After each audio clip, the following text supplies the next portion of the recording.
Hi friends, வாங்க இன்றைக்கி சுவையான ஃப்ரைட் ரைஸ் என் ஹஸ்பண்ட் ஸ்டைலில் எப்படி செய்யலான்றது பார்க்கலாம். வீட்லேயேங்க நம்ம ஃப்ரைட் ரைஸ் அப்படின்னா கடைக்கு போகணுன்ற அவசியம் இல்லை, நம்ம வீட்டிலேயே செஞ்சுக்கலாங்க. என்னென்னு பார்த்தீங்கன்னா, ஃபஸ்ட்டு நம்ம சில்லி சிக்கன் எப்படி வறுப்போம் அந்த மாதிரி வறுத்து நம்ம இது பண்ணி எடுத்து வச்சுக்கோங்க. எப்பயும் போடுறது தாங்க, சில்லி மசாலா போட்டு நீங்கள் வறுத்து எடுத்து வச்சுக்கோங்க. அப்புறம் முட்டைக்கோஸ் வந்து ரொம்ப ரொம்ப பொடிசாக கட் பண்ணிக்கோங்க. அதே மாதிரி தான் பீன்ஸ் பாருங்கள் எவ்வளோ குட்டியாக கட் பண்ணியிருக்கோம். அப்புறம் ஒரு வெங்காயம் எடுத்துக்கோங்க.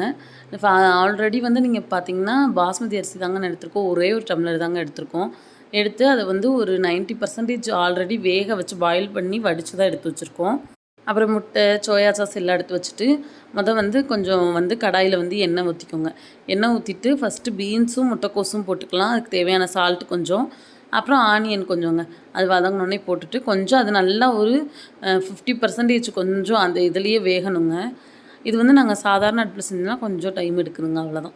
அப்புறம் வந்து அதுக்கு தேவையான ஒரே ஒரு முட்டை, அப்புறம் கொஞ்சோண்டு சிக்கன் மசாலாங்க ஆட் பண்ணிக்கோங்க. அப்புறம் நல்லா வந்து அந்த முட்டை கொஞ்சம் வேகிற வரைக்கும் பார்த்திங்கன்னா கொஞ்சம் கிண்டி விட்டுக்கோங்க. கொஞ்சம் எண்ணெய் வந்து ஒரு 1½ ஸ்பூன் அளவு ஊற்றிக்கோங்க. நாங்கள் எண்ணெய் வந்து கம்மியாக தாங்க சேர்த்துருக்கோம். கடையிலலாம் ரொம்ப அதிகமாக சேர்ப்பாங்க. நம்ம எண்ணெய் வந்து கொஞ்சம் கம்மியாக தான் சேர்த்துருக்கோம். நல்லா இந்த மாதிரி வதங்கினோடனே பார்த்திங்கன்னா நம்ம வடித்து வச்சுருக்க ரைஸை வந்து உள்ளே சேர்த்துக்கலாங்க. வேக வச்சு எடுத்துருக்க ரைஸை அது கூட பார்த்திங்கன்னா சிக்கன் மசாலா, அப்புறம் வந்து மிளகாத்தூள்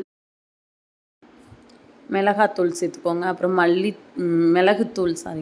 மிளகுத்தூள், அப்புறம் வந்து கரம் மசாலா, உப்பு, அப்புறம் வந்து நம்ம கட் பண்ணி வச்சுருக்க சிக்கன், சோயா சாஸும் அது கூட கொஞ்சோண்டு சேர்த்துக்கலாம்.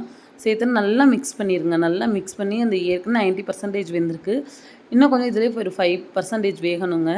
கொஞ்சம் ஃப்ரைட் ரைஸ் பார்த்திங்கன்னா கொஞ்சம் முழுசாக இருக்கும் பார்த்திங்களா, அந்த மாதிரி.